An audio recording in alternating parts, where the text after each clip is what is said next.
for someone like myself who's more or less a materialist, personal experience is probably the only way that I think I would ever be able to be convinced of God's existence. I remember waltzing into university and I had this YouTube channel where I talked about atheism and feeling like I'm pretty good at this stuff. I was learning about approaches to the discussion that completely upended the way that I was talking about it. What is a strongly held belief that you've changed your perception on? Well, what people really want and need generally is to know how to live.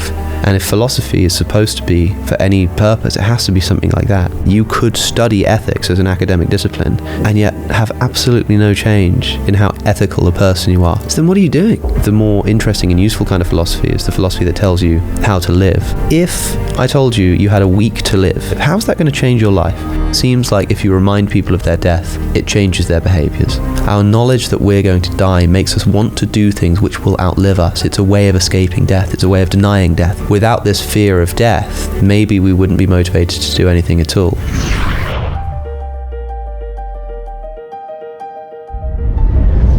Hey everyone, welcome back to Know Thyself. Today we're sitting down with a graduate of philosophy and theology from St. John's College, Oxford University, and he is a debater, public speaker, YouTuber, podcaster, many things around the non-so-existential questions of life about ethics, morality, God, religion, free will. Much of what we're going to be diving into today. Alex O'Connor. Hey, it's good to be here. Yeah. What does it mean for you to live a good life, a ethically grounded and virtuous life, which might be two different things, but how do you delineate that? Well, people often equivocate on the word good. And I suppose one of the points that I've always made when talking about philosophy is that good is almost always a relative term in the sense that it's relative to some kind of end. One of the great struggles for secular ethicists is to try to give an account of where ethics might come from, if it indeed exists. I take a relatively pessimistic view about the nature of ethics, in that I think that when people make ethical statements, they're just expressing emotions at each other. And it's a view that's called ethical emotivism. And there are sort of two approaches to talking about it. One of them is the slightly more academic, definitional, what does the word good mean, what's going on in people's brains when they talk about it. And that's an interesting conversation, but on I suppose a more personal or colloquial level, it means that when someone says that something is good or bad, when someone morally approves or condemns something, they are essentially just expressing an emotion. The reason that's a pessimistic view is because it makes it very difficult to tell people that they're wrong in any objective sense. If you do something I don't like, and I go boo at you, I mean, that might mean something, but there's no real normative force to that. There's nothing I can do to say that my boo is correct in a way that yours isn't.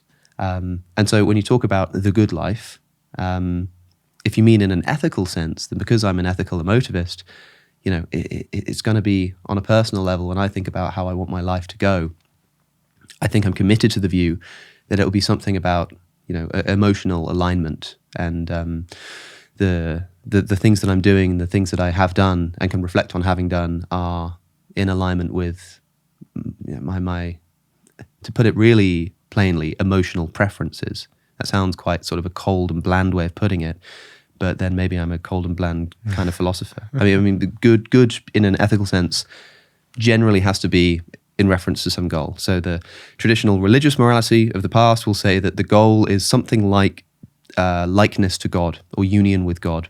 And so all good and bad things are defined in terms of how much they approximate that ultimate good. Secular ethicists try to do away with the God, but they still need something to aim towards. So a utilitarian will talk about pleasure maximization. They'll talk about hedonism, and in a lot of spaces, talking about pleasure and hedonism, these are sort of dirty terms. When you think of hedonism, you think of driving fast cars and sleeping around and doing this kind of thing. John Stuart Mill, who wrote an essay on utilitarianism, which is probably the most popular one that's ever been written on the subject, was careful to point out that when he says pleasure, although things like that do count towards pleasure, he means pleasure in the broadest possible sense. Whatever the case, here's your goal, and so things are good and bad in reference to that goal. Is this table a good table? Well, sure, it holds things up. The cups that are sat on the table aren't falling off. So in service of a particular end, that is holding things up off the ground, it's a good table.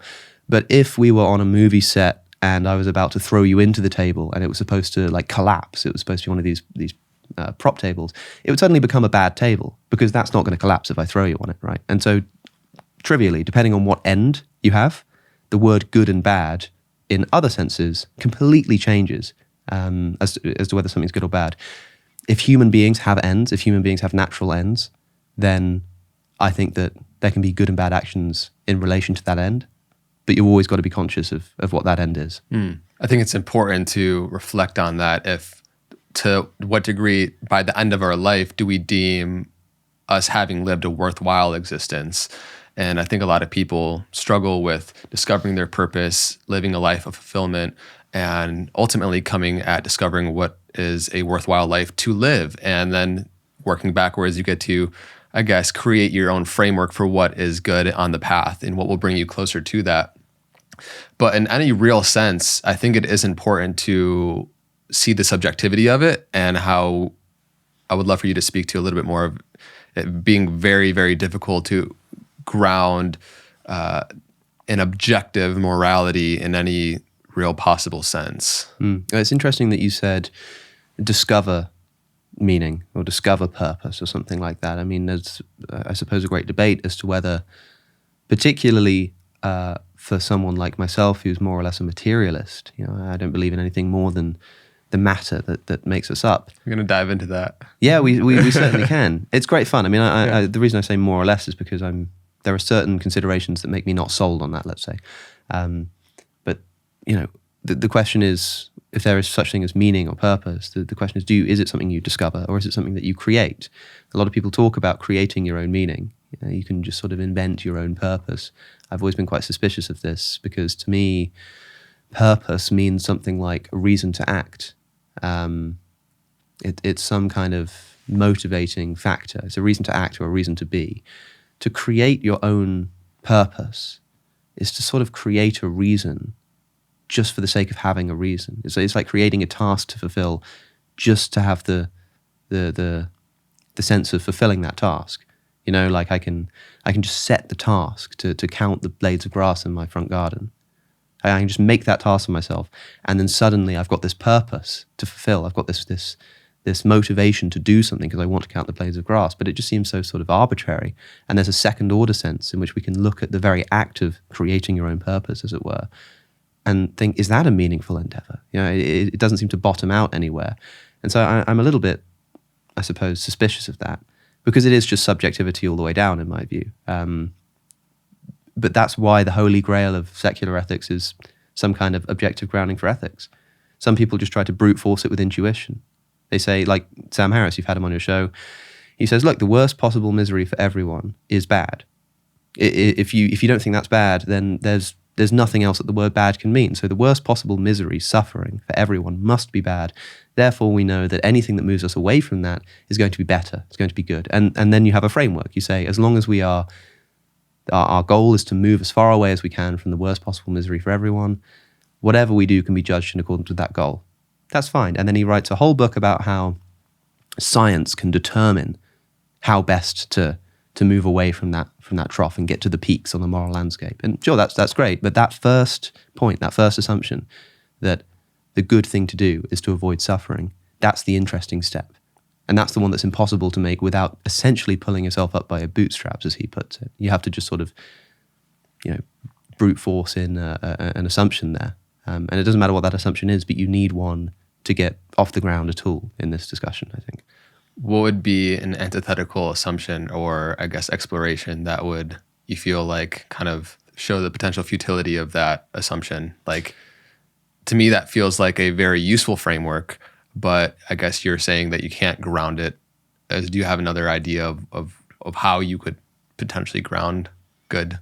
Well, people do suggest different options here. So there's this idea of avoiding suffering, which is more or less a version of utilitarianism. It's about maximizing pleasure / minimizing suffering. Maybe these are the same thing. And that sounds great. Okay, we minimize the amount of suffering in the world, but there are certain times when our intuitions just seem to rub up against that kind of thing. So, I mean, any first-year undergraduate philosophy student will be asked questions like, for a utilitarian, would it be right to take an innocent person and kill them, to take 5 of their organs and donate them to 5 patients who need an organ transplant? Right? And usually there are second-order considerations again, like, well, if we lived in a society where that happened, people would be scared, all of this kind of stuff. But if you manage to just sort of control for all of that, people just want to say something like, you have a right not to be violated in that way.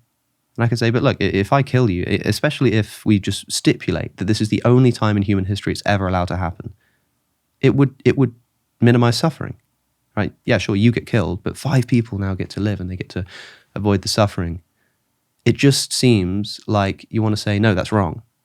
If that's the case, then there must be some standard of wrongness which sits outside of this crude suffering minimization. Like I say, some people will try to account for why that's wrong, still just in terms of overall suffering or something like that. But that's sort of your basic example. But if you come up with more, let's say, difficult to respond to versions of that kind of thing, then somebody might say that rights are at the basis of their ethics.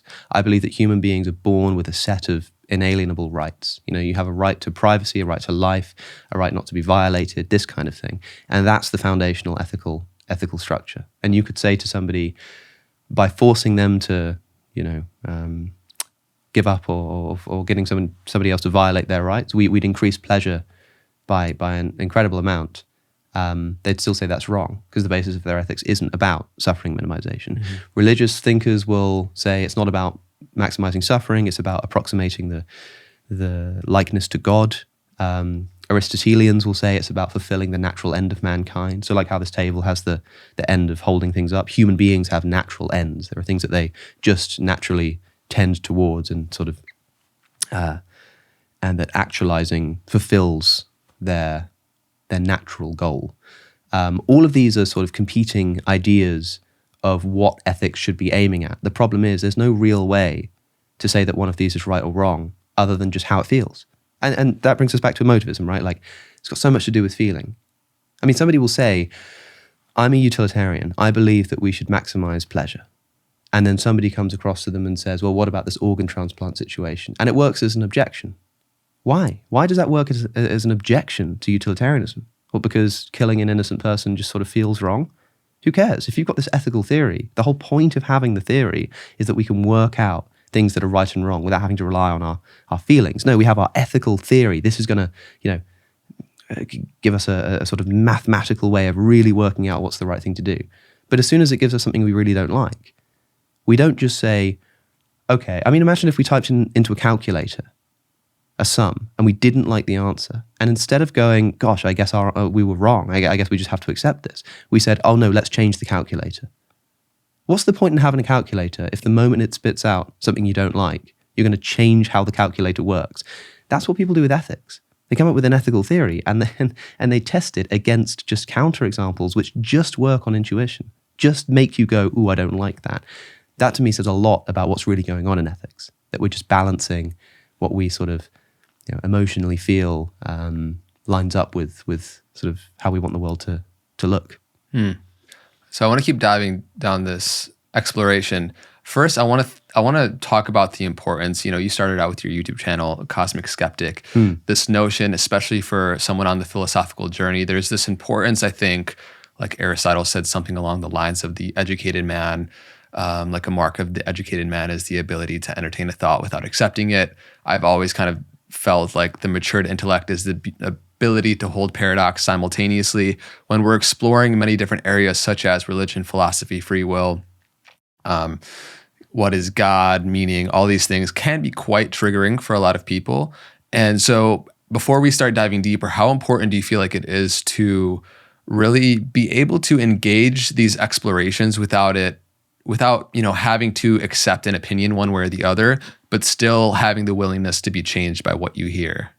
I mean, I think that's kind of the point of doing these kinds of conversations, right? I mean, I don't necessarily think that everybody needs to force themselves to sort of constantly be challenging their worldview and putting themselves in uncomfortable situations. A lot of people, especially podcasters and conversationalists, they encourage it. They say, yeah, make yourself uncomfortable, put yourself outside of your comfort zone. But well, I think it's kind of like telling someone to go to the gym. It's like, yeah, that's a great thing to do, like recommend it, but you wouldn't like force them if they don't want to. You know what I mean? And it's the same thing here. You have every right in the world to just sort of sit at home and not do that. And I understand why that would be the case.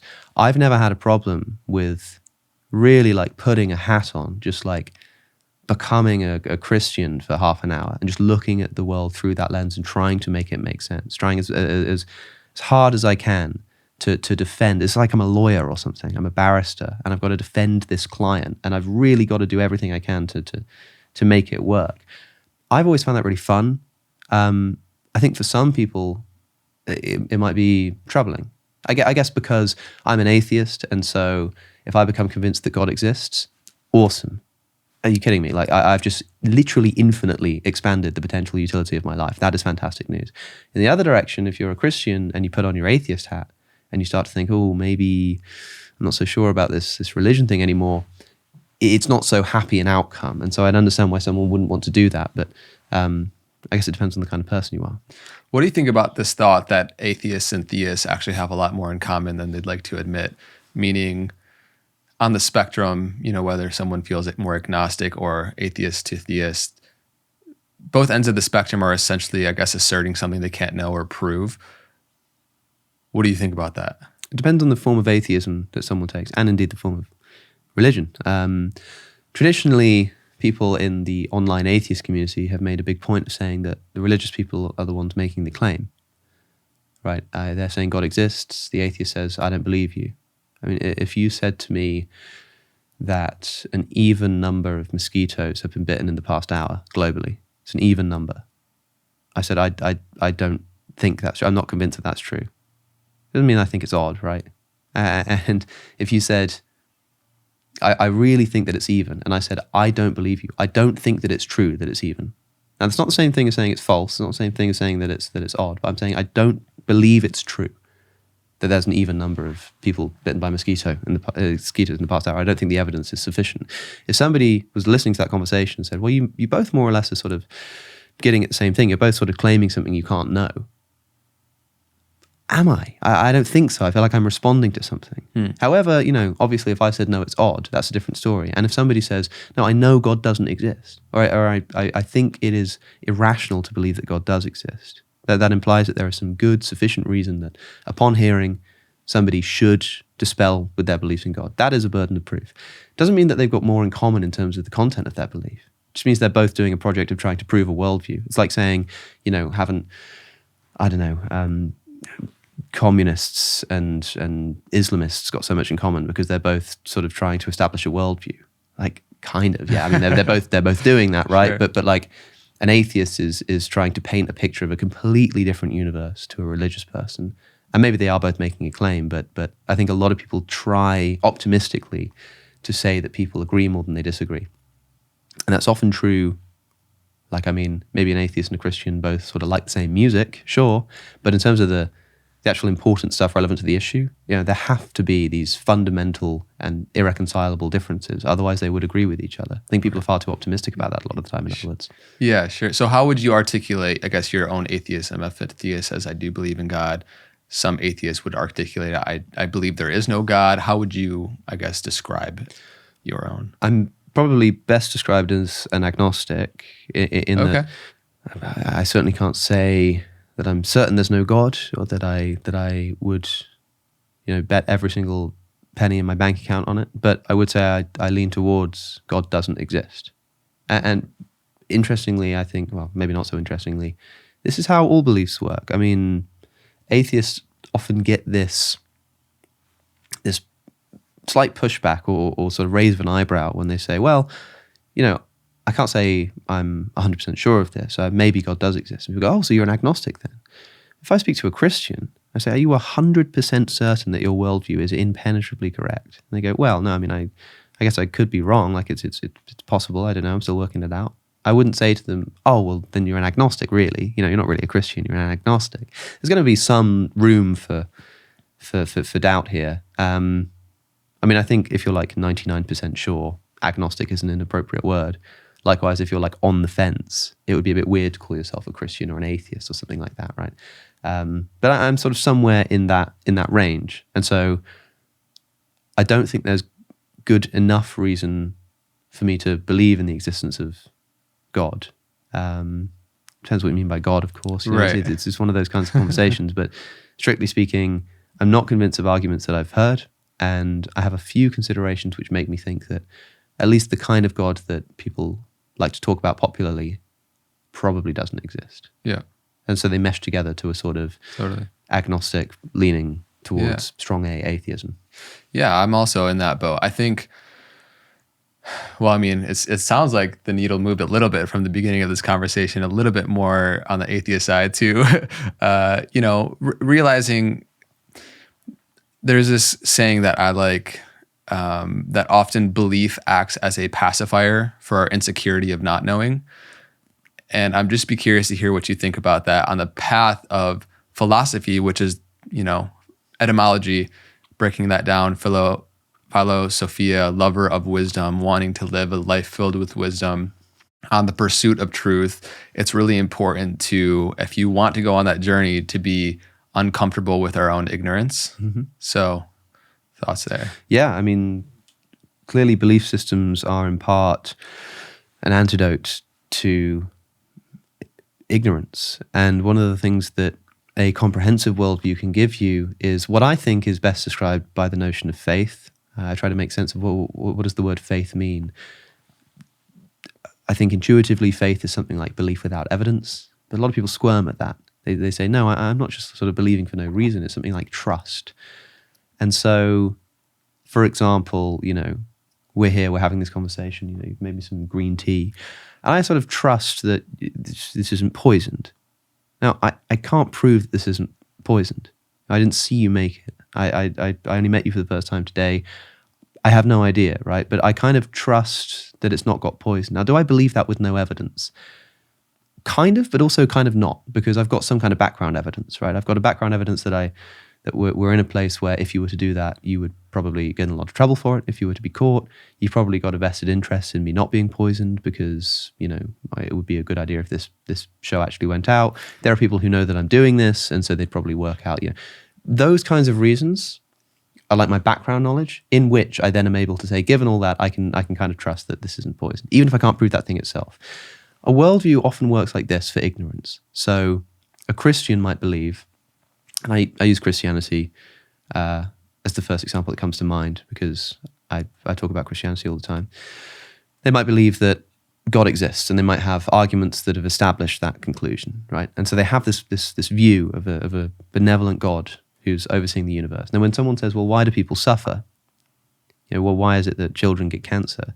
They can say, I don't know, but I know there is an answer. I have faith that there is an answer to that question, even if I don't know what it is, because they've got all of this background evidence that says, yeah, this is a great mystery, why people suffer, but that mystery isn't enough to undercut, the cosmological argument to establish God's existence. It doesn't even, it's not relevant to it. And so, yes, having a worldview like that does allow you to take these elements of ignorance and just say, well, I'm just sort of going to brush over it with my worldview and say that there's some kind of answer. I don't know what it is, but it's got something to do with God. And that feels to a skeptic a lot like someone is just plugging up the gaps of their ignorance with this belief and using belief as a pacifier for ignorance, as you put it. But I think that if done correctly, it's not always an illegitimate practice. In the same way that if we were being really pedantic, somebody could say like, well, where's your evidence that you're not being poisoned right now? Show me the evidence. And I said, well, I've sort of referenced the stuff I've referenced about the law and stuff. And they said, well, that's not enough. Oh, yeah, that's really enough. Like to establish philosophically, the conclusion. Let's put it in a syllogism. What are your premises? Premise 1, you'll get arrested if you poison me. Premise 2, therefore you won't poison me. Oh, that doesn't follow. It's a non sequitur. Like, sure, man. Okay. But that's not how human beings tend to work on the daily. And so I don't think it's a problem if somebody's using their worldview to sort of just guide the way they're looking through the world. That every single inkling of it isn't rationally justified, if you see what I'm saying. Yeah. What does wisdom mean to you? It's interesting because I ask my podcast guests sometimes, where do you go for wisdom? And the reason I ask that question is because it's clearly distinct from knowledge, right? And I guess I don't know what the difference is. I mean, if knowledge is just sort of apprehension of true things, then wisdom is something like the use of knowledge. It's something like the productive or proactive or beneficial use of knowledge, or proneness to use knowledge in the right kind of way. I mean, again, I'm putting it in quite cold terms here, right? But it will be something like that. It will be something like the ability to take the sort of collection of things that you know and start figuring out how they actually go together, and start figuring out how they can motivate the way that you should behave. That it's something like that, I guess. But I'm not entirely sure. I mean, I don't know if you have a good definition of wisdom that we can work with. Well, I mean, I think it also goes back to where we started, which is if you are trying to figure out what you think wise thought and what is a wise action in the world, it also ties back to, I guess, your relativity of what you think is good and what you think is bad. But I feel like most people would presume that wisdom is aligning ourselves with what will bring us more well-being. But then I guess there's some presumptions as well. Like we spoke to at the very beginning, which is like, how do you decide what is morally, ethically sound and what is like going to be a virtuously lived life? But yeah, I would say what the wisdom and its useful understanding, I guess for me, is thought and action that is in alignment with bringing us closer to the well-being of ourselves and others, something like that. Sure. Yeah. So assuming that goal of well-being, wisdom is kind of this. Is the use of knowledge to get us there, right? And I think I vaguely agree that whatever that end actually is, I mean, religious wisdom would be the same thing of using your knowledge of the world to bring you closer to God or something, and that would be wisdom. It's got something to do with the way that knowledge is used, I think. Right. Which, yeah, I'm very fascinated about the difference between the two. I guess knowing is kind of like maybe the accumulation of knowledge, and gnosis, which is like the term, I guess, more of the embodiment of it, and knowledge coming from more experience. I'm curious, as somebody who's such an intellectual on your own path, where does gnosis come in? The knowledge that comes in from the own experience that necessarily can't really be validated from outside people, from outside perceptions, because they're not having the same experience of you. But people have such an array of different experiences, which we can talk about, from NDEs to what happens within their own consciousness, that have obviously a lot of implications as to what is God and its many different definitions. And so how do you distinct between knowing and gnosis in your own life? Well, I don't know. I don't know if I'd be using the terms in the same way that you are. Sure. I mean, gnosis, or sort of Gnosticism, these kinds of terms can mean a lot of different things in a lot of different circumstances. As far as I'm aware, it's just sort of this Greek term for knowledge. And so it sounds like what you're saying is the kind of knowledge that comes from something like non-transferable personal experience, the kind of thing that I experience for me and I can't give to you, I can't even explain to you. I think that's all there is, right? Like that, like all you have is your experience, and there are certain things which you'll experience, which it seems like I'm able to experience as well. I mean, maybe we hear a sound, maybe we sort of see something happen in front of us, and clearly we're both having the experience of that thing. But even then, that experience is still unique to you. You're still the only one having that particular experience with that angle, with that exact distance from the source. So all you ever have is your own experience of things. There are some that seem to originate from within you somehow. People often make fun of these in conversations about the nature of the world and the existence of God, because people will say, "I've had an experience of God. You know, I met Jesus," and the reason why that's ridiculed is because in the context of like an academic conference where people are trying to convince each other of their worldviews, that's just going to do nothing. And they're right. That is not a helpful way to approach this question when we're trying to share evidence with each other, right? But having said that, personal experience is probably the only way that I think I would ever be able to be convinced of God's existence. really, you know.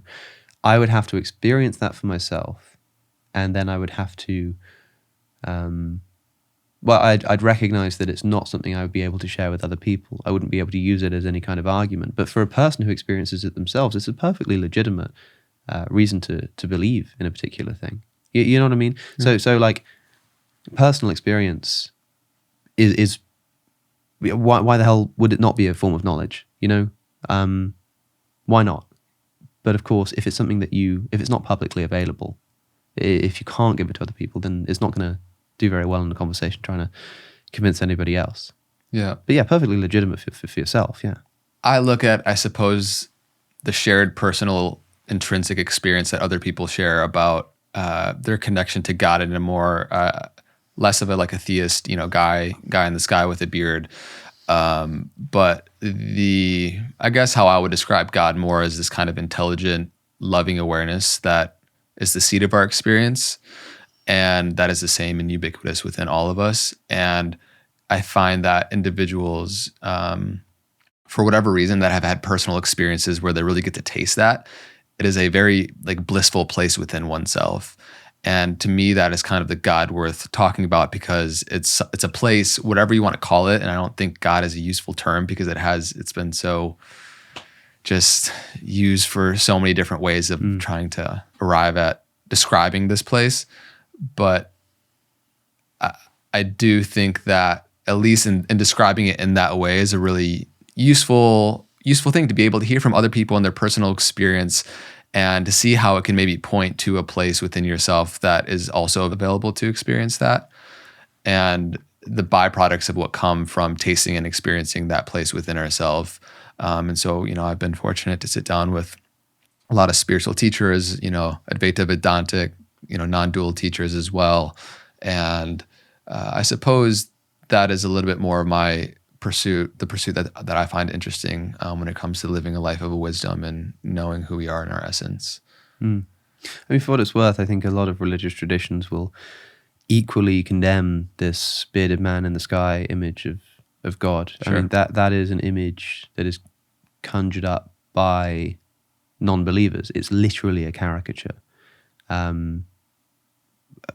mean, if you picture the Catholic God, you're probably picturing something like, you know, the roof of the Sistine Chapel, this bearded man. But within Catholic theology, there's a sort of there's so much discussion about the nature of God, and it's just not even close to something like that, you know. And when people talk in secular terms about oneness and unity and connection and goodness, and how truth and beauty are kind of the same thing. This is what, you know, Catholic theologians have been saying for centuries too. It's just that our vision of the religious debate has been so warped by the new atheism movement of the sort of 2000s, which was very much about science versus scriptural literalism and sort of modern religious political movements. That was just the sort of battle that was going on. But the discussion about the nature of God on a theological level, I think, wasn't shifted at all there. I can't remember who it is that said something like that Richard Dawkins had never written a word about God, not once. I can't remember who said it. Someone fairly well known, I think, but saying like in all of his career, Richard Dawkins has never said a single word about God. And I guess that's trying to capture what I'm hinting at here, which is that a lot of people would agree with you that that's not what God should be looked like. That's not how God should be envisioned. So I guess you're very unique in the aspect that you've studied so much theology, taking more of an atheistic position. I'm just curious, what have you learned from your study of theology that I guess has shifted the perspective of you of how you personally live your life, in the most powerful way, if you had to pick one thing, irrespective of you believing the place and it's of where it came from, or where it's being grounded in an objective truth, you know? Well, one thing is that I think there's much more legitimacy in a religious worldview than I would have than I would have thought when I was younger. And I don't know if that's more due to studying it or just due to sort of age and experience, but I remember waltzing into university at sort of 18, 19 years old, and I had this YouTube channel where I talked about atheism and feeling like, yeah, you know, I'm pretty good at this stuff, man. I can do the religious debate. And meeting, just meeting people and interacting with tutors as well who were quite obviously deeply committed to their religious worldview. And interestingly, the higher up I looked in the academic space at things like philosophy of religion, it's sort of self-selecting, because if you're an atheist, like you've just said, it's a bit strange to study theology. And so the further you go, if somebody spent the last 8 years doing a PhD in something really specific, chances are they probably believe it, because if they didn't, they wouldn't put the effort in. And so everyone that I'm talking to who really knows what they're talking about to the extent that they've been studying it for so long are going to be believers. And so I was learning about these arguments I wasn't aware existed. I was learning about approaches to the discussion that completely upended the way that I was talking about it. And what that did, the way that it changed me, in other words, is that now I think I'm much more able to meet people where they're at. You know, if I'm talking to Richard Dawkins about theology or religion, it's very much man in the sky, science, God of the gaps, evolution, that kind of discussion. When I have, you know, I don't know, if I speak to Jordan Peterson or something, that kind of language, if you've ever seen Jordan Peterson and Richard Dawkins have a conversation about God and religion, it just doesn't even get off the ground because they just can't connect. I think I'm much more able now to sort of switch between those approaches and recognize that, okay, maybe when he says God, maybe when Jordan Peterson says God, he doesn't mean God. A lot of people criticize him because, you know, he uses religious language, but he uses it totally illegitimately. You know, like when he says things like, you're not really an atheist because you don't act like an atheist. People say, whatever you're calling God, Jordan Peterson, is just not what most people call God. Funnily enough, the same criticism isn't put forward to Richard Dawkins. When Richard Dawkins says, you know, this old man in the sky who's murdering people and commanding genocides, people don't make the same criticism that well, whatever you're calling God there is not what we think God is. And so I guess I'm willing to suspend that skepticism more now and have conversations from different angles and be less, I guess, forthright about not only my views but also my approach to the conversation. Yeah, I always respect somebody, no matter how, I guess, firm in their belief or how much background they've spent. If somebody can approach a dialogue or conversation with somebody really with just the willingness to be changed by what they hear, which is like how you actually truly listen, then to me, like how else are you otherwise going to have an authentic dialogue instead of just, you know, just living life in like a debate style format, which can have its moments for sure, but like living your whole life in that kind of sounds like really sucky. Yeah, and it's not very productive either, because especially when you're an atheist, it's easy enough to just be poking holes in other people's worldviews, but you're not erecting anything in its place. Yeah, you know, you've got nothing to work with. And that's one of the criticisms that New Atheism has now, is that it's torn down so much, and in its place, nothing. And Sam Harris tried it with The Moral Landscape. That's great. It's a good project. It's like, here's something to put in its place. But most of the rest of it was just sort of broad hand waving. Oh, if we get rid of religion, we can sort of do secular humanism, whatever that even is. You know, there's no real attempt to actually construct something. How are we now going to live? That's what people are interested in, man. Like, people say, like, they want to know what's true, and sure, yeah, people do. It's interesting, but what people really want and need generally is to know how to live. And if philosophy is supposed to be for any purpose, it has to be something like that. I mean, are you just doing philosophy to know true things? That's fine if you are, but I think that the more interesting and useful kind of philosophy is the philosophy that tells you how to live. There was a great question on an ethics paper once that I saw at university. I didn't take this question, but it was in the ethics exam, and the question was something like, does studying ethics make you a more moral person? And if not, what's the point? And implicitly, yeah, you could study ethics as an academic discipline and yet have absolutely no change in how ethical a person you are, let's say. So then what are you doing? What is the point in doing that? Maybe it's like interesting to get to grips with moral, you know, definitions and psychology and stuff, yeah, sure, that's an interesting pursuit. But if we're talking about doing ethics, surely it's got to be more than that. We talked about how we have our own personal experience, and I'm curious what you think about our primal needs to make meaning and to belong to a tribe, because people can have a various, different experiences internally about how they, navigate their own consciousness or what they think they see or connected to. I think Ken Wilber has an interesting framework about the spectrum of consciousness in terms of where people are at. Of course, if you have an experience internally and maybe it's, some sort of inner luminous experience and you have a Christian worldview, you're going to perhaps perceive it as a connection to Jesus versus somebody born on a different side of the planet or in a different stage of development is going to perceive it and, maybe label it or attach meaning in a completely different way. And I'm just curious about what your thoughts on that are, because I think it's really important to have, I guess, just more openness and fluidity to not attaching to the internal experience that we have being a certain thing, and just being wary that it could be very much so fulfilling a need we have to make meaning or belong to a tribe that, will accept that. Well, there has to be something beneficial, useful about this practice, right? Otherwise it wouldn't have evolved as a practice.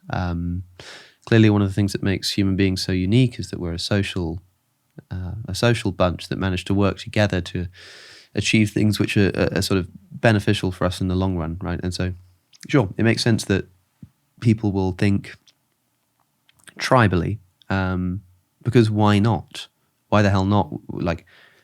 If you're literally living in a tribe, of course you need to have suspicion to people who aren't members of that tribe. Of course you need to be hostile. Of course you need to put the rights of your tribe over the rights of other people's.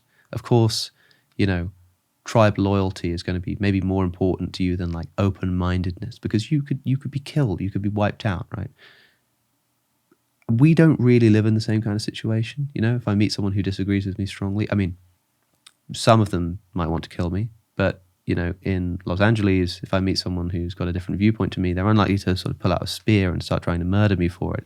But we've still got that brain which sends those warning signals. When you see someone that's not in your tribe, there's that feeling of sort of oh, they're an outsider, they're a threat. And it's so easy for people to say, yeah, we need to move past tribalism. This is embedded into our DNA, man. This is thousands of years of evolution has predisposed us, and understandably so, to have that kind of suspicion. I don't think it's something we can just move beyond. I think it's something that we have to recognize and sort of battle with, rather than trying to sort of pretend as if it doesn't exist. People are doing that a lot at the moment in areas like racial bias. It used to be this conversation of hey, let's just sort of all stop being racists. Great, cool. But now the conversation's a bit more nuanced and people are saying things like, well, maybe we all have implicit racial biases that will never go away. And so the conversation now is about how to deal with them, not how to move beyond it, not how to sort of get rid of it. We recognize that we kind of can't. Now we've got to figure out how we're going to deal with that. The same thing's got to happen with tribalism more broadly. There's this talk of oh, we don't believe in tribalism. We're moving beyond tribalism. It's something that's embedded into your DNA. It's like being hungry or something, Best not think when you're hungry. Best do everything you can to avoid being hungry. We live in a society where we don't need to be hungry all the time. We can eat food, but you're never going to stop being hungry when you don't eat that food, right? It's just a biological fact of your existence. And I think tribalism is similarly embedded into the human DNA. Yeah. It's really important to, I guess, reflect on where that natural urge is within us and how it might create color tinted glasses and the pursuit of truth or living a life of wisdom, and where we desire to fit in and to be a part of the tribe, and also to live in a world that makes sense to us. And I think, like you spoke to, of course, there's a lot of purpose that fulfills in our life, and there's a reason for that. You mentioned it's worth mentioning as well that most of ethics throughout human history has been an attempt to suppress or get away from animalistic sides of our nature. People are sort of dressing up in clothes and sitting in unnatural positions on these weird things called chairs, because we were sort of trying to to get as much away from our animalistic side as possible. Whenever someone does something wrong or rude or immoral, we often use terms like, they're animals, it's brutish, it's they're acting like a bunch of animals, these people. And it's because we associate that natural side of our nature with the unethical side of our nature. And so it shouldn't be a problem to recognize that this is an unavoidable part of our biology, because without that to fight against, ethics wouldn't even be worth doing. There would be no need for ethics if it didn't somehow subvert what we wanted to do anyway. So of course, anything that we think is ethically worthwhile is going to have to be achieved in the face of a strong inclination to do the opposite. It's always going to be the case. You mentioned briefly in the course or in the class where the question came up about ethics. Well, how would you answer the question of like what do you feel like is living an ethically grounded life? And I guess, do you ever battle with this thought of like diving down these philosophical rabbit holes and ethical questions being kind of an intellectual game that you're playing versus, how are you really embodying it in the way that you move in the world and how that actually changes? Yeah, they're two completely different questions. I mean, in my public life, I'm interested in the more, let's say, academic side. I'm sort of like, well, this is interesting. What do people mean when they say good? Mm-hmm. Oh, I think they're emoting at each other. I think it's if you look at certain things that are condemned as evil that make no sense, can we explain that because there's some kind of emotional revulsion? Yeah, interesting stuff. That's great. But if in my personal life I'm experiencing a moral quandary, or if a friend were to come to me and say, I really don't know what to do here, I found out that my best friend is cheating on his wife and I don't know whether I should tell her because I'm closer to him than I am with her. I'm not going to start like talking about meta-ethics and emotivism, right? It would be actually probably inappropriate for me to do so. I'm not going to say, well, it depends if you're a consequentialist or a deontologist. Maybe with some friends I would do that. But you know what I mean, right? Yeah. It's clearly not what it's all about. That stuff should be part of the background information that informs how you have a conversation like that. But it's a different kind of conversation. And so I think, you can definitely study ethics without becoming more moral, as it were. I think you can study philosophy of religion without becoming more religious. However, I think that somebody who believes in God and studies religion in order to actually navigate the world is going to find it much more fulfilling. Similarly, someone who studies ethics because they actually want to use it to navigate the ethical landscape is going to find that much more fulfilling too. Because I'm an ethical emotivist, a form of moral nihilism, essentially, that there are no objective moral truth claims, it's very difficult for me to talk about actually grounding ethics and living an ethically grounded life. So I'm sort of stuck in the more sort of interesting definition, psychology, meta-ethics discussion. I don't really have much of interest to say about how to actually live your life, but I would be quite concerned if people were looking to me, some like 24-year-old philosophy grad, for like life advice. Maybe in 10 years when I've lived a little more, I'll get into that. For now, I'm just sharing what I think is academically interesting. Yeah, you're 24. Yeah. Do you think I was older? No, I knew you were young, but I didn't know if you were like quite, that young. That's rad. Well, thanks. Good on you, man.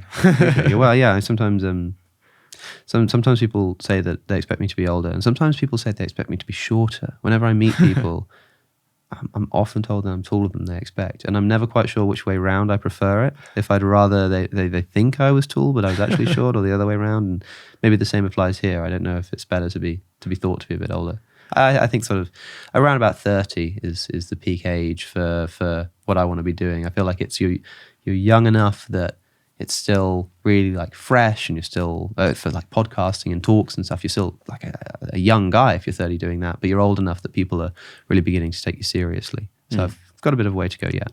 Doing great. And I think we kind of brought up a little bit of what I feel like is kind of the difference between the intellect and what is our intelligence. I'm curious how you maybe delineate between the two, as obviously our intellect is kind of like a blade. It's our ability to dissect and cut like scientifically, delineate between things, which is very useful. But I've personally found in my experience with people who are, I guess, operating in a way where they overly use their intellect, it can kind of create an emotionally thwarted or just really less joyful experience of life, which I would say people who are living a life filled with joy, they are much more so living a life where they're aligned with their intelligence. And I'm curious what your thoughts are between the two. Yeah, I mean, again, it's sort of a terminological dispute, but I think I know what you mean by both terms. I mean, the person who just looks at everything with a sharp edge and tries to sort of debunk and criticize everything. It's easy and it's doable, and I've certainly been there. And I'd annoy my family when I was living at home. It was just sort of constant. And you can always fall back on this idea of like, yeah, well, I'm just trying to get to the truth. You said something I don't think is true, and I'm just asking you a question. I'm just trying to understand your view. But sometimes it is just inappropriate to do that. Sometimes it is wrong of you. Like this situation where a friend comes to me with a moral quandary. Similarly, if they came to me with like anything on a personal level, and I started getting all pedantic and saying, oh, well, actually, technically, have you considered this? It just wouldn't be appropriate. And if that's true of other people, it would rub them up the wrong way. It should be true of yourself as well. If you wouldn't do that, if you wouldn't take that approach if a friend came to you in this situation, then you shouldn't take that approach when you're facing that situation yourself internally. Sometimes it's just inappropriate. I mean, the intellect is it's like a knife or a chisel that you can use to tear away at the false stuff, but you're supposed to do it in the service of creating a sculpture. You're supposed to be bringing something out of whatever you're chiseling away at. If you take that chisel and just knock it all the way down through, then you end up with nothing, and that's no fun. Yeah, it's the difference between, I suppose, in many ways, bottom-up versus top-down processing, and how if we're overly using the intellect, we might take a rose or something that maybe many people perceive as beautiful, and we can chop it up into its many parts. We can dissect a frog and to know all of its organs and the way it operates. But you'll know the parts of a frog, but I guess you won't be able to experience the frog. You won't be able to experience the beauty of the rose. And I suppose I'm more so curious and fascinated with the intersection of philosophy that translates to us unlocking our perception of more beauty and wisdom in the world. And I'm curious what you think maybe is the difference in somebody who stays on the lane of overly identifying with their intellect versus actually uses it as a means to inform their way of viewing and embodying how they move through the world. Yeah, well, it's like somebody trying to understand the Mona Lisa by looking through a microscope at the paint strokes. Right? Like, in theory, you could do that across the entire canvas. But you don't, like, do you learn something new when you stand back and look at the painting? Like, surely you do. In the same way, there's a famous thought experiment in the philosophy of consciousness called Mary's Room. There's this patient Mary, is kept in a completely colorless black and white room all her life since she was born. She's never seen color ever. But you give her all of the, not just all that we scientifically have now, but all of the possible literature and information there is about blue, about the wavelength, about the effect it has on the consciousness, about like everything that could even be known and written down onto paper about blue. And the question is, when she steps outside of that room and looks at something blue, has she learned anything? And intuitively the answer is yes. Surely there's something that you can know that is not reducible to words on paper, let's say. And I think that, something like that is going on here. I mean, there are plenty of experiences like that, but I can't remember what I was using that as an analogy for. The blue room. I can't remember why I brought that up. Yeah, well, I suppose if you're overly identified with the intellect, no matter how much you give somebody who sees black and white all the literature of the electromagnetic spectrum of what makes up colors, you're missing the beauty of actually perceiving color if you don't have that. So there's something new that comes into the picture when you experience. If you look at the whole, it's kind of like if you look at religious experience through a psychological lens, and you know everything about the brains. It's like a lot of people are really interested in NDE. It's like you've already mentioned near-death experiences, right? So people are fascinated by these, and there are people who will study these experiences. They'll meet the people who've had them, they'll talk to them, they'll learn everything that they can, but they'll still dream of having an experience. They'll think, God, I'd love to just know what that's like to experience it, because that's a form of knowledge that you can only get through experience. And it's true of NDEs, it's true of religious experience, it's true of any drug-induced experiences, the kind of things that it seems like you get a form of knowledge just by taking them. You can explain to somebody exactly what happens to the brain when they take acid, but unless you take acid, you're not going to know what that's like. And so, okay, cool. There are forms of knowledge which are, let's say, non-propositional. That should immediately break us out of the analytic tradition of trying to mathematize everything about philosophy. I was always in this camp, especially when I started at university. It was all, let's put it into syllogism, premise, conclusion, this kind of stuff. Because if you can't do that, then you're not talking about anything meaningful. I was never interested in philosophy as narrative. Certainly not things like philosophy as poetry, because sure, it's fun, it's a pastime, it's beautiful, whatever, not my cup of tea, but it's not you're not doing philosophy. But I don't know, it seems like we've got that maybe the wrong way round. I think C.S. Lewis once wrote about how he realized that the problem with his worldview before he became a theist was that he was being asked to take things that are most unnatural to him, numbers, abstraction, this kind of stuff, and say that's the true thing. That's the thing that's really there. The maths, the syllogism.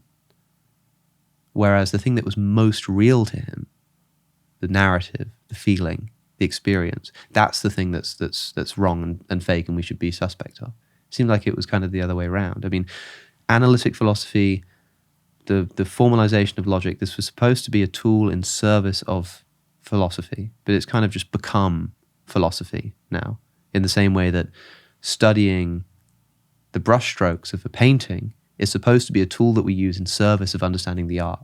What did the painter paint underneath it before he painted over it?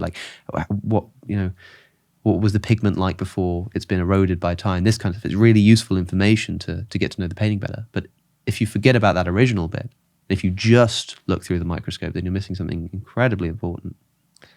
So I guess when you mentioned earlier that you're in many ways more or less a materialist, and I guess how you view things, because when you look at, you could put NDEs aside, or certain kids that have come in even with claiming that they have full cognition of a past life, and they're able to come to various, say who they were, and they go and verify all of these things where the parents had no knowledge. And there's many things like that, examples externally, but then experiences I've had internally and conversations I've had with many people that just point to, at the very least, how mysterious consciousness really is. And so I'm just curious what you think of, because I'm sure you've explored, many of these things. And I don't know if you've ever personally explored with psychedelics or breathwork or things that kind of put you in a non-ordinary state of consciousness.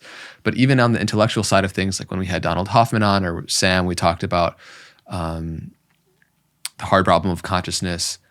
I suppose I am just always coming back to how much I don't know, and the very real possibility that consciousness might be fundamental. It might not just arise out of, I guess, complex,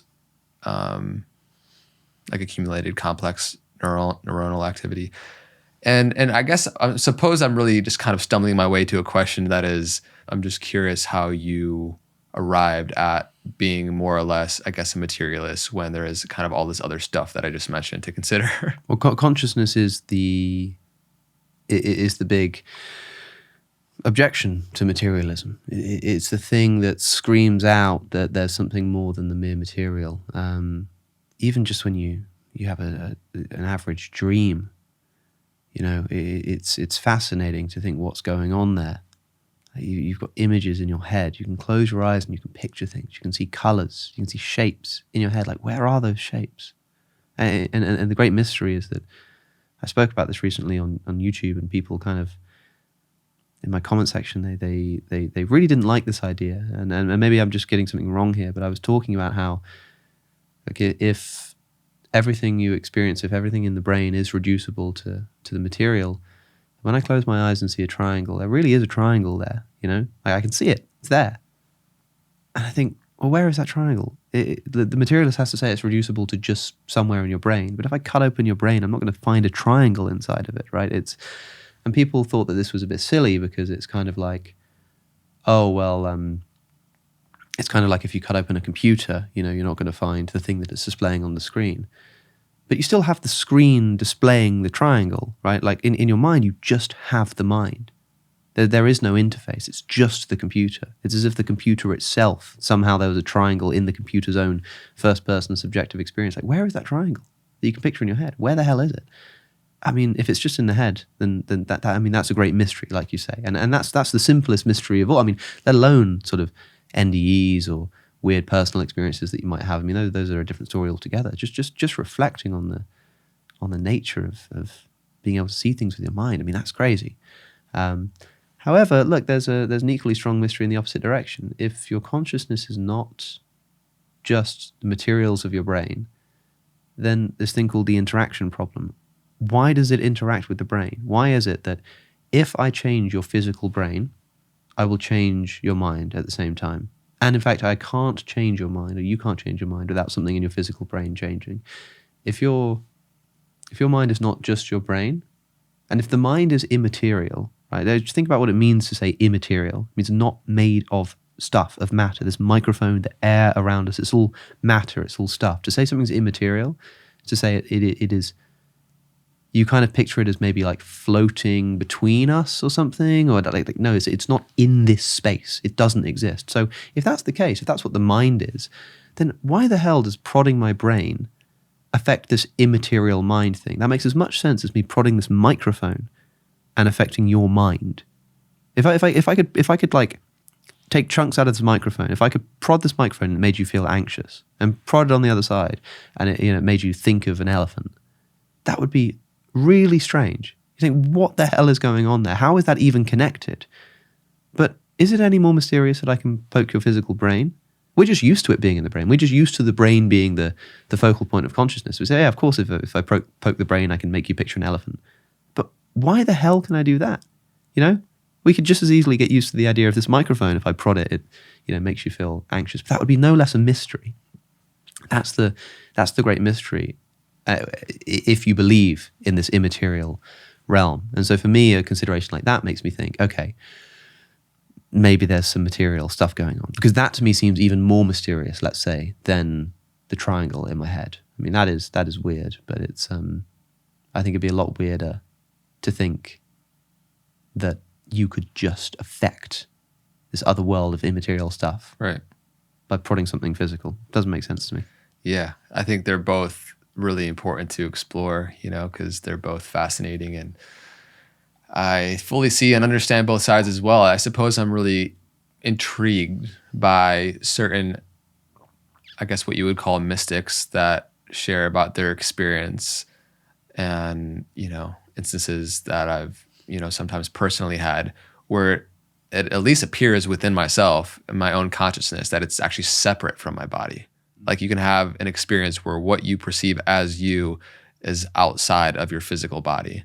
And that's really interesting to me too, because I don't know what's going on there, but maybe that, points us towards that our consciousness, even though, like you mentioned, it is so intrinsically connected and linked for whatever reason to our brain, that there might be something going on outside of it, you know? But I suppose even in that scenario where if I caught you right in the midst of like an ego death or in the midst of a near-death experience, like I mean, to be crude about it, like put it this way, right? So imagine the typical near-death experience. You're on the operating table and you're floating above your body and you're looking down, you're seeing yourself being operated on.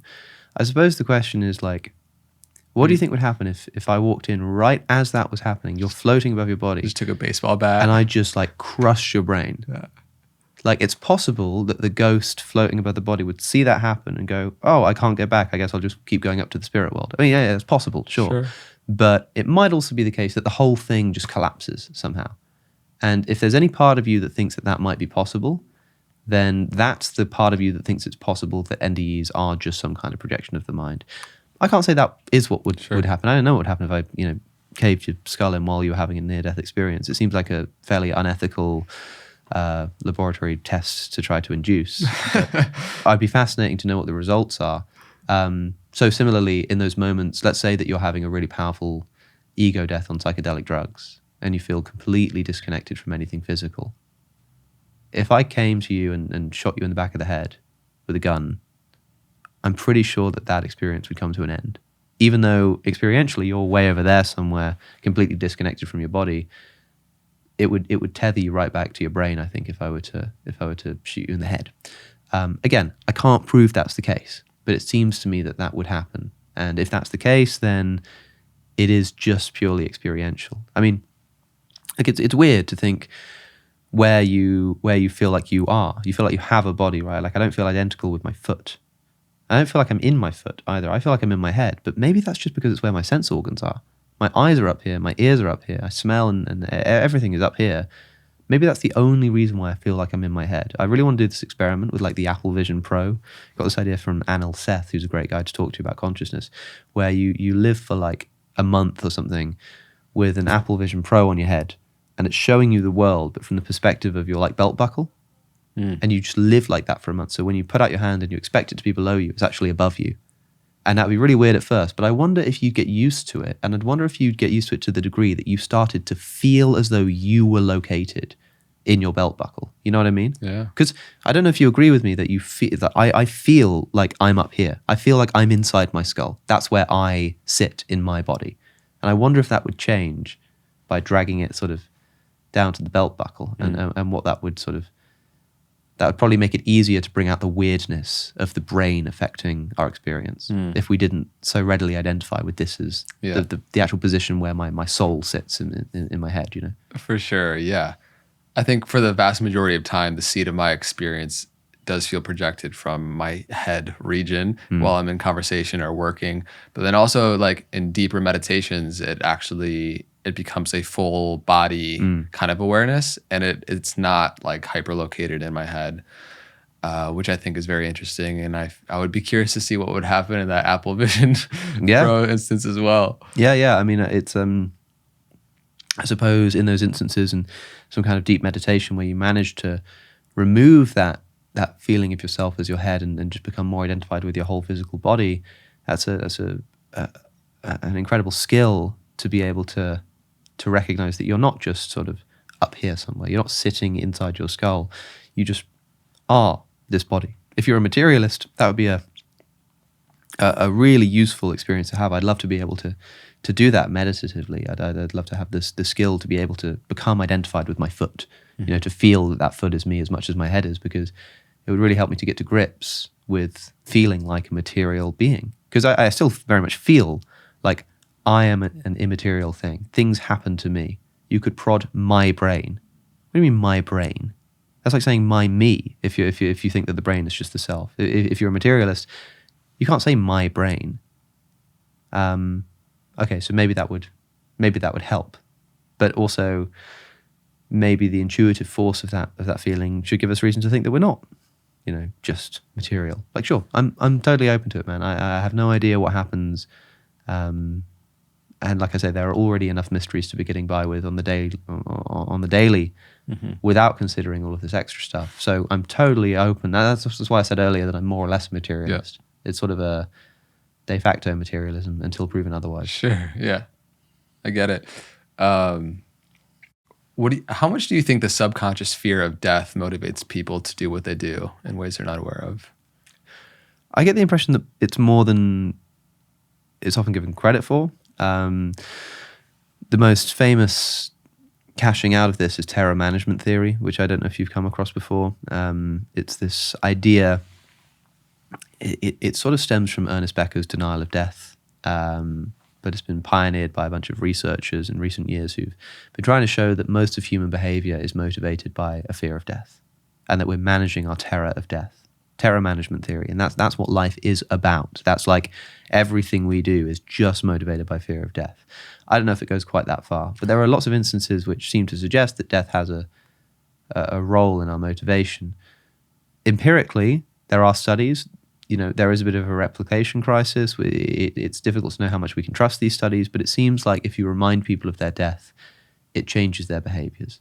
The most famous study of this was some Arizona judges who were recommending they were recommending a bail, like the price that would be paid for somebody whose crime was the solicitation of prostitution.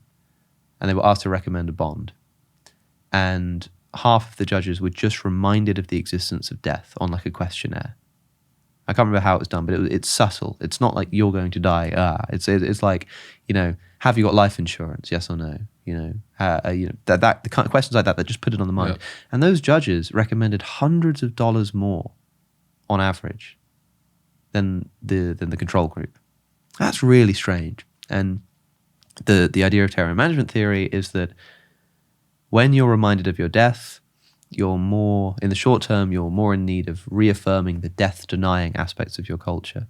And so for a judge, the thing that allows them to sort of escape their feeling of mortality is participating in this legal system which sort of exists above and beyond them. And so being reminded of their death makes them want to lean into that more.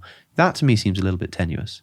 But it certainly seems to show that death has some kind of effect on our motivation. Okay, so empirical studies, and people have made all kinds of claims that people reminded of their death will do all sorts of things. They'll be more willing to support preemptive nuclear strikes against countries which pose no threat. Like they'll sit further away from people who aren't like them. Muslims become more derogatory towards Jews, or Jews towards Christians, or vice versa, just by being reminded of death. People become more religious after being reminded by death. Even atheists become more religious. Like materialists at the moment on their deathbed start praying, because what the hell, why not? Why not take the wager then? The reminder of death seems so. Again, so that's like the empirical stuff, but like I say, a bit patchy. But just intuitively, like you say, there seem to be just moments where we can take a guess that death would have a motivation. For example, suppose you're writing your magnum opus, you're working on a book, and it's your life work. It's your life's work. You've been working on this for all of your life, and you're near the end of your life. You're like an old age pensioner. And you figure out you're going to finish the book about a week before you die. You've got just enough time to finish it and get it out. But then I told you that after you die, so you publish the book and then you die, and then a week after you die, an asteroid is going to come and hit the Earth and kill everyone instantly. You're already dead. You never see this at all, and no one knows that it's coming, but I'm telling you now, that's going to happen. Are you now more or less motivated to finish your book before you die? That's a real question. What do you think that would do to your motivation? I think in the vast majority of cases, it would demotivate them for sure. I'd probably also be demotivated slightly. I think in a weird way, I view creation as something that wants to come through in and of itself. Mm-hmm. And so therefore, I probably wouldn't change anything in terms of my, creation of that. In some weird way, it kind of living in the ethers of time, perhaps. Yeah. Maybe you're it depends on the kind of person you are as well as to what you think happens after death or this kind of thing, right? But you recognize that it would be understandable for many people if they were demotivated. And you say that even if it wouldn't be enough to overcome you feel the intuitive force of being at least a bit demotivated. But why? Also just a little bit bummed that everybody's going to die too. Yeah, sure. That's a terrible thought. But again, even that is sort of like, why? Like you're not going to be here to experience that. Yeah, I guess I suppose it depends on what you believe you is and where you go after you die and the existence of, if you come back or if that's just it for you. And in which case, in a materialist view, it doesn't matter because there's no one to experience everyone dying or no one receiving your magnus opus, And yet people do care, even if they say they're materialists, right? They'll say, I'm demotivated to finish that book. And I'm like, why is that the case? If when you die, it's just lights out and that's the end of it, it makes no difference to you in terms of finishing this book, whether everybody reads it after you die or not. It literally makes no difference. And if people talk the talk, they say, I'm doing it for its own sake. I'm doing it to just get it out of me. I need to do it for my own sake. But then you confront them with this idea that it's going to be burned after they die.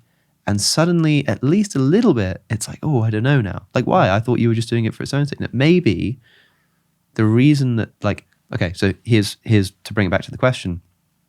If it's the case that this book not actually outlasting you would give you less reason to write it, does that tell us maybe that part of the reason why you are writing it and why you are motivated to get it done is because you know that it will outlive you? And so maybe not so far as terror management theory, but we can say that our knowledge that we're going to die makes us want to do things which will outlive us. It's a way of escaping death. It's a way of denying death, as Ernest Becker had it. And so without this fear of death, maybe we wouldn't be motivated to do anything at all.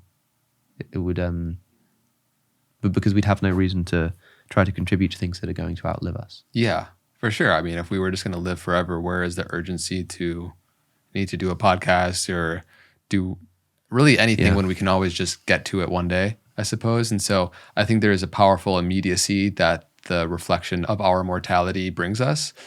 And like that presence, I think it's a powerful meditative and philosophical exploration to contemplate one's own death. Because I think we're often under this presumption that we're just going to kind of live forever just because like we're just existing here. And that's how people act. Right. Yeah. That's how people feel. I act. I mean, look, we are in an emergency. This is an emergency, man. Like we're like, this is great. I was invited in a couple of days. I'm going to do this debate about fearing death, and the motion was something like, resolved.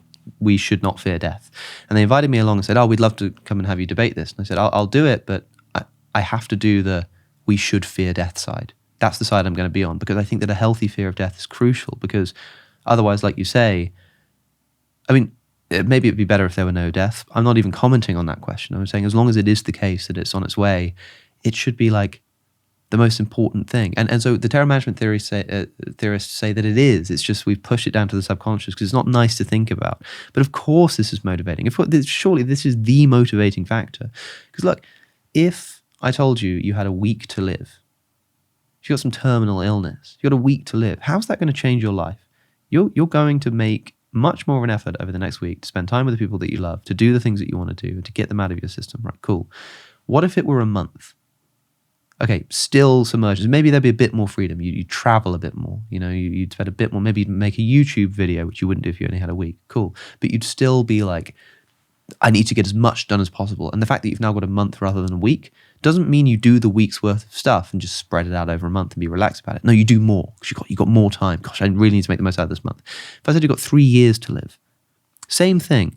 Suddenly, everything's urgent. You want to get as much done as you can. And you don't just do the month stuff and be more relaxed about it. No, you fill it with as much as you can because, God, you've only got three years to live. Well, here's the thing, man. Like, you can keep pushing that out until you get to 50, 60, 70, and then that's just the situation you're in. Mm-hmm. That emergency doesn't disappear. But I think because of its inevitability and because it's not like someone sits you down one day and says, "Hey, man, I'm sorry to break it to you, but you've got 68 years to live, roughly." Best estimate to say. I mean, it's crazy. You could, it would be a horrible prank to play. It would be really, really horrible. But if somebody took someone in their, in their 40s or 50s, brought them into the doctor's office, and the doctor said, "I've got some really bad news. You've got there's this truth about you, which means that, we think you've got about 30 or 40 years to live." They probably go, "Oh gosh," and what have they got? It's just mortality, man, because that's true of everybody. Like, I think it would pay. In other words, I'm agreeing with you that it pays to reflect on that mortality and recognize that it should have the same kind of urgency as if you were given a terminal diagnosis for a week or a month or a year. It will change it. It will make it slightly less urgent, but the urgency doesn't go away, and it just means that you fill it with more stuff. Yeah. You don't dilly-dally and just spread it all out. No, you do as much as you can because time's nearly up, I think it's just so interesting and wanting to like live a vibrant life. And there's something about realizing that, okay, if I have a week or a month or even a year to live, there's an urgency that creates because you want to squeeze the most juice out of the fruit of life that you possibly can for some reason that is like, it's how we can maximize our time here, like live the most exuberant, vibrant life. Okay, draw that out to whatever we might have left, forgetting about the potential, longevity, escape velocity, and what might happen with the advent of technology and AI about extending our life to 150 Right. or whatever years.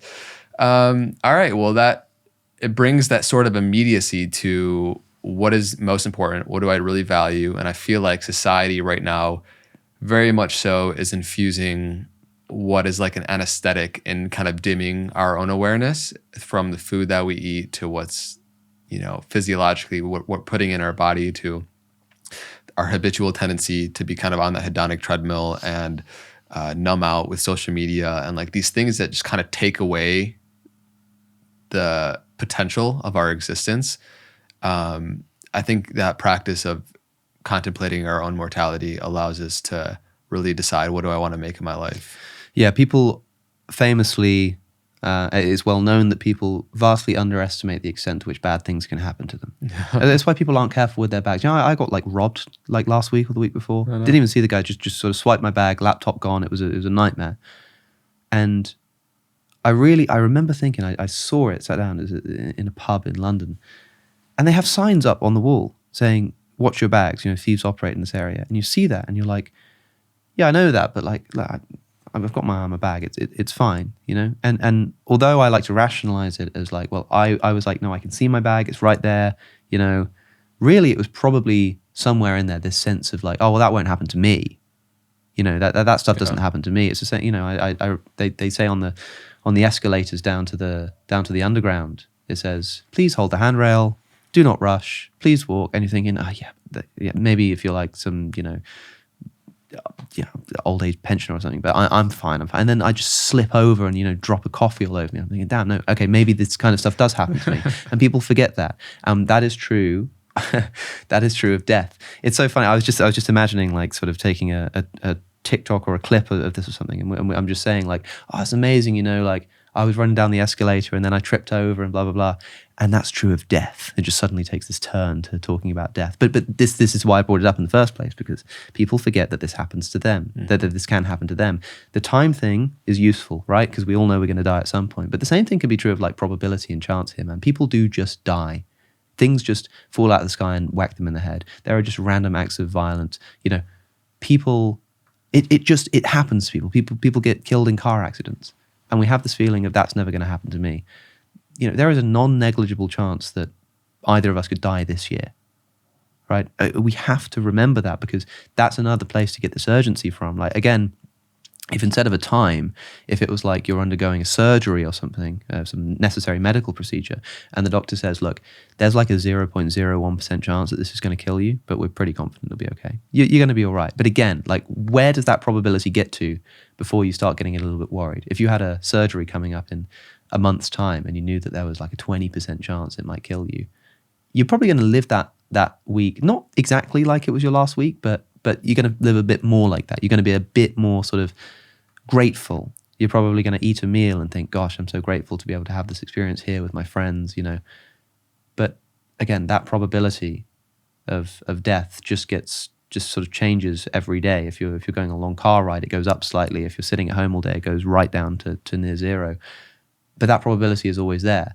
And so why not always simultaneously have that same kind of gratitude and that same kind of urgency and that same kind of feeling that this could end at any moment. And people say that, they say, remember, this could end at any moment. You've got to live life, live every day as if it's your last. Yeah, sure, people say that, but you've got to really live that. You've got to actually sit there, reflect on death, figure out what it might be like to not exist, and be scared by it.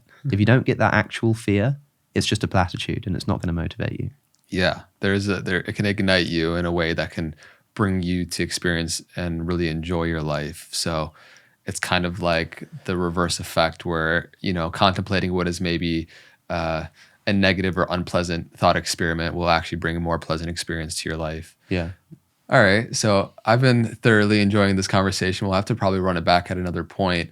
As you have a flight to catch, I want to kind of get your quick thoughts on some different topics. Sure. So just kind of do a rapid fire, maybe a couple sentences, even though I know we could dive deeper into them for sure. So artificial intelligence. Do you feel that humans that will feel morally responsible for treating super intelligent, I guess, creations as AI advances as though they're human as they become more and more apparently conscious? I think it would be a travesty if we started treating robots with significant moral worth before we started treating non-human animals as if they've got significant moral worth. I mean, it's so funny, man. Like, people talk about this like, oh, maybe like AI could maybe one day be conscious. Does that mean that we should have like serious moral conversation about it? It's like, hey, hello, like we have billions of animals who we know are conscious, in fact, who are currently being forced into gas chambers on a daily basis so that we can, enjoy their flesh. That's not ideal. So, in other words, I'm pessimistic at people's ability to empathize with the sentience of creatures that are not like them. So I'm not sure if that will actually happen. Maybe it will, but the question will be one of sentience. Can that thing feel pain? If it can feel pain, then it has some kind of moral consideration in our current secular framework. The really dangerous question is whether it will be able to convince us that it feels pain even if it doesn't. That's an impossible question. But then maybe you're doing that to me. Maybe you can't feel pain and you're just pretending. You can never actually know for sure. Yeah, you never know for sure. I guess you just take it on good faith. It could very quickly evolve to an ex machina kind of way of operating, and especially as the hardware for like a humanoid robot gets indistinguishable, one day, and whatever's in there is appearing to be conscious. But we'll have to pick this up another time, because the whole like animal rights and ethics side of things is something that I'm very passionate about as well. And I know you've spoken out at great lengths too, and then also have like been on your own health journey. I'm curious to see where you maybe land with it all. But yeah, the fact that we are continuously running an animal holocaust of sorts with billions and billions of, sentient non-human lives, and we most people don't even think about it at all is just very interesting to see how that'll come up against what appears to be conscious in a sentient AI system. All right, cool. A couple other quick questions. What is a strongly held belief that you've held a couple years ago that you've changed your ways or perception on now, currently?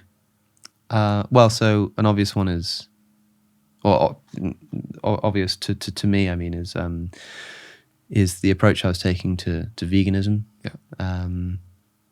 Obviously found that unsustainable, and have also become much more skeptical of the individual bottom-up approach to solving the problem of something like factory farming. That was a pretty big shift, I suppose, and probably the principal one that I could point to. Is there another one that comes to mind as well outside of that one? Another thing that I have changed my mind on, I would say relatively recently, is through having conversations about consciousness on my podcast with people like Anil Seth, and also Philip Goff is another example of someone. This stuff about the mystery of where redness or where the triangle is, that kind of thing. I think if you told me that 2-3 years ago, I would have seen it as essentially mumbo jumbo. But through having these long conversations with these experts in this issue, that has really opened my eyes to the let's say the mystery of consciousness. Whereas before I thought, well, yeah, it's a mystery, but like any other scientific mystery, it's just like, we'll just explain it one day with science. Now I see why it's the hard problem of consciousness. Now I see what's so hard about it. So I don't know if that's quite changing my mind, is changing my perspective, but I've become convinced that is actually a really difficult problem, that it's not so obvious that's just going to be solved by science anymore to me, in other words. All right, last one. I'll be kind of impressed if you're able to condense it down in a fast period, but from so much vast philosophical research and experience of your own life, what would you say has been the biggest aha or internal shift of perception that our listeners can contemplate on, can embody in their life, that will bring them and the world the most well-being, or at least one of the most impactful ones? Definitely the shift we were talking about earlier from the sort of strictly propositional way of looking at the world in sacrifice of stepping back and looking at the painting, experiencing life as it's supposed to be experienced. If you're doing philosophy of religion, for example, the Bible doesn't contain any syllogisms. There's no premise one anywhere in the Bible. So clearly, if there's a way it's supposed to be done, it's not supposed to be done in the kind of way that it's often talked about in the modern debate sphere of syllogisms battling against each other. It's something that's supposed to be lived. In the same way that I wouldn't try to understand Shakespeare by studying the sort of laws of iambic pentameter and and that kind of stuff. That's not really the way to get to grips with it. Taking that approach writ large to basically doing all of philosophy and all of thinking about the world, it has been the biggest shift. It's something, I don't even know if that makes sense, because it's such a weird thing to try to pin down exactly what happened in the shift of perception, but it's analogous to that. It's to stop getting so caught up in the technicalities and pedantry of the propositional approach, and to actually just sort of live life, and to use the stuff that we're discussing and talking about to actually make life a little bit more interesting and fulfilling, I suppose, on an experiential level.